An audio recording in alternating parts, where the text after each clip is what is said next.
To link your Facebook account to Instagram, tap the 3 lines button and navigate to Settings on Instagram.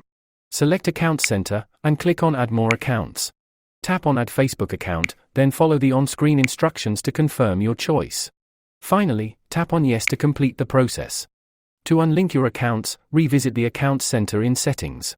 Among the options, choose Accounts, and click on Remove next to the profile. After that, select Remove Account, tap on Continue, and then Yes to confirm your decision. That's it. Now, here's a bonus tip on sharing notes with your Instagram followers.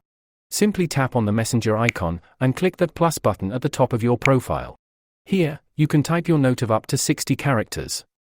Once you're done, choose who you want to see it, and tap on Share. For the next 24 hours, your note will be out there for all to see.